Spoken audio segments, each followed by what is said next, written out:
Kita ke Sabah. Antara fokus hari ini, persidangan Dewan Undangan Negeri Sabah, juga perkembangan projek Lebuhraya Pen Borneo. Laporannya langsung bersama Anisia Dawles. Silakan, Ann. Ya, baik, sahih. Sebelum itu, kerajaan negeri tidak akan berkompromi dengan mana-mana pihak dalam usaha memerangi gejala rasuah, termasuk membabitkan jabatan-jabatan kerajaan. Ini termasuk aduan bahawa berlaku penyelewengan dalam Jabatan Air Sabah melibatkan penjualan air. Ketua Menteri Datuk Seri Panglima Haji Jin Noor menjelaskan setiausaha kerajaan negeri telah diminta menyiasat perkara tersebut. Datuk Haji Jin menjelaskan demikian ketika menjawab soalan tambahan adun senalang Datuk Seri Panglima Syafiq Abdal mengenai tindakan kerajaan bagi mengatasi masalah rasuah yang berlaku di Jabatan Air Negeri sehingga menjejaskan usaha penyelesaian isu bekalan air bersih. Ini satu masalah ataupun penyakit yang paling besar. Jadi kita tidak berkompromi dengan hal-hal yang bersangkutan dengan rasuah ini. Kerana kita tahu ialah ada satu penyakit yang besar yang kalau tidak dibendung ianya akan menghalang apa juga pembangunan ataupun program-program kerajaan. Mengenai usaha mengatasi masalah bekalan elektrik di negeri ini, Datuk Haji Ji berkata Suruhanjaya Tenaga telah meluluskan pembinaan stesen janakuasa bebas IPP oleh Renhill Sabah Energy dengan kapasiti 100 megawatt. Pembinaan IPP ini dijangka siap sepenuhnya menjelang tahun 2026 dan akan menyalurkan tenaga terus kepada sistem grid negeri Sabah. Surat setuju terima SST bagi keseluruhan 19 pakej projek Lebuhraya Pen Borneo Sabah Fasa 1B melibatkan jajaran 366 km dijangka selesai dikeluarkan Mac tahun depan. Daripada jumlah itu, SST bagi 4 pakej kerja dijangka dikeluarkan menjelang hujung tahun ini. Demikian menurut Pembantu Menteri kepada Ketua Menteri Datuk Abidin Madingkir ketika menjawab soalan lisan adun Nabawan Datuk Abdul Ghani Muhammad Yassin dalam persidangan Dewan Undangan Negeri.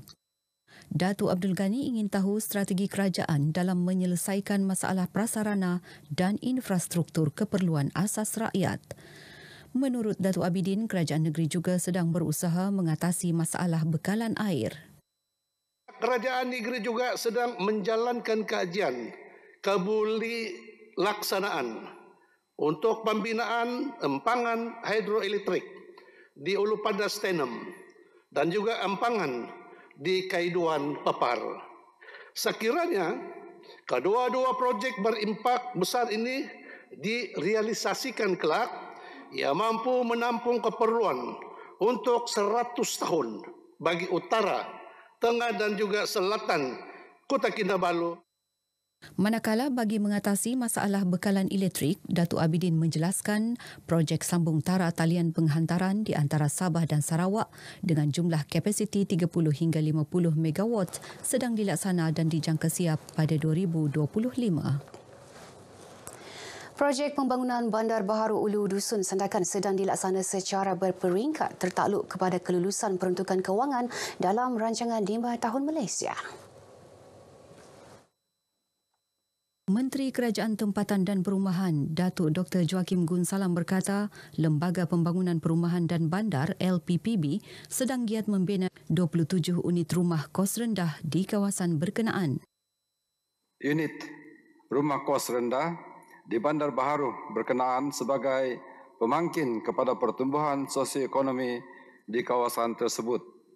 Kerja-kerja pembinaan rumah setakat ini telah mencapai 98% dan dijangka siap sepenuhnya pada penghujung tahun ini. Datuk Dr. Joakim menjawab soalan adun dilantik Datuk Suhaimi Nasir mengenai status terkini projek pembangunan Bandar Baharu Ulu Dusun. Kira-kira 20,000 peluang pekerjaan bakal diwujudkan dalam tempoh 12 tahun hasil pelaburan 10 buah syarikat dalam pelbagai bidang di Sabah. Peluang pekerjaan tersebut meliputi bidang profesional dan pengurusan. Menteri Pembangunan Perindustrian dan Keusahawanan Datuk Fung Jinze berkata syarikat-syarikat berkenaan terlibat dalam pelbagai bidang termasuk industri keluli hijau, simen, pengurusan sisa, hub logistik dan makanan laut. Katanya jumlah peluang pekerjaan tersebut tidak termasuk pelaburan kumpulan Kibing dan syarikat SK Nixilis Malaysia Sendirian Berhad yang masing-masing telah mewujudkan 2,100 dan 500 peluang pekerjaan. Kementerian saya akan sentiasa mempergiatkan usaha untuk menarik lebih banyak pelaburan sama ada pelaburan asing atau domestik ke Sabah agar lebih banyak peluang pekerjaan dapat diwujudkan dan sekaligus Datuk Speaker mengurangkan brain drain di negeri ini. Datuk Fung menyatakan demikian sebagai menjawab soalan Adun Sulabayan Datuk Dr. Jaujan Sambakong dalam persidangan Dun Sabah mengenai jumlah peluang pekerjaan yang disediakan hasil pelaburan di negeri ini. Kerajaan Persekutuan diminta memastikan kemudahan perubatan di Sabah berada pada tahap optimum. Ini kerana kebanyakan peralatan sedia ada di hospital-hospital seluruh negeri perlu diganti kerana telah melebihi jangka hayat operasi. Menurut Ketua Menteri Datuk Seri Panglima Haji Jin Nor, peralatan perubatan lama perlu diganti bagi memenuhi keperluan pelbagai disiplin perkhidmatan baharu. Berucap merasmikan Majlis Anugerah Sedafiat tahun 2023, Ketua Menteri berkata kerajaan negeri juga berhasrat melihat lebih banyak fasiliti perubatan dan hospital pakar dibangunkan sejajar penambahan doktor pakar agar rakyat menikmati kemudahan perubatan lebih selesa dan berkesan.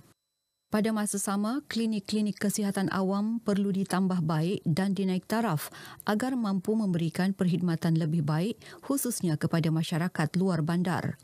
Datuk Haji Ji turut mengalu-alukan belanjawan 2024 yang dibentang Perdana Menteri Oktober lalu yang memperuntukkan RM150 juta untuk membina 5 buah klinik kesihatan baharu termasuk di Pulau Mantanani, Kota Belud. Dalam perkembangan berkaitan, Datuk Haji Ji memuji usaha syarikat peneraju perkhidmatan sokongan hospital Sedafiat Sendirian Berhad dalam membantu kerajaan negeri memastikan rakyat mendapat kemudahan kesihatan yang baik. Pada masa yang sama, syarikat berkenaan tidak mengabaikan aspek kesihatan kaki tangan melalui penganjuran Karnival Sukan Sedafiat yang disertai 380 kaki tangan demi kesihatan tubuh badan dan persekitaran bagi mencapai kualiti pekerjaan. Peruntukan perbekalan berjumlah 1.03 bilion ringgit dan 689.66 juta ringgit untuk pembangunan kepada Kementerian Kerja Raya Negeri dalam Belanjawan 2024 Sabah diharap berupaya membawa lebih banyak prasarana ke seluruh negeri. Rang Undang-Undang Perbekalan Negeri Sabah 2024-2023 yang dibentang Menteri Kewangan Datuk Seri Panglima Masidi Manjun Jumaat lalu kini dalam proses perbahasan di Dewan Undangan Negeri Dun. Pembantu Menteri Kerja Raya Datuk Robert Tauik berkata, peruntukan besar untuk kementerian tersebut bertepatan dengan tema Belanjawan 2024 Sabah Teguh Rakyat Terbela. Kita berharap agar peruntukan yang diberikan oleh pihak kerajaan kepada Kementerian Kerja Raya dapat digunakan pakai untuk memperbaiki dan juga menaik taraf jalan-jalan yang rosak dan juga bekalan-bekalan air bersih yang amat kritikal di Sabah ini dapat diberikan untuk membantu bekalan-bekalan air luar bandar. Datuk Robert yang juga adun Bingkor ditemui RTM selepas merasmikan Rhythm of Symphony sempena The Crocker Range Festival TCRF musim ke-6 2023 di Padang Bandaran Keningau. Dalam perkembangan lain, Datuk Robert mahu Jabatan Kerja Raya Negeri sentiasa peka terhadap sebarang kemungkinan bencana semasa musim tengkujuh. Antaranya kejadian tanah runtuh sehingga laluan terputus atau saluran parit tersumbat yang perlu diatasi secepat mungkin bagi mengelak risiko keselamatan. TCRF musim ke-6 ini diisi dengan pelbagai aktiviti menarik seperti Ratu Crocker Range, persembahan artis tempatan dan pertandingan kebudayaan pelbagai suku kaum serta jualan produk kraf tangan oleh usahawan industri kecil dan sederhana. Baik, setakat ini perkongsian dari negeri di bawah Bayu. Terus ikuti lebih banyak perkembangan semasa dalam negara bersama Syahid. Dari sungai hingga ke segara Palestin, pasti merdeka. Baik, Anne, terima kasih.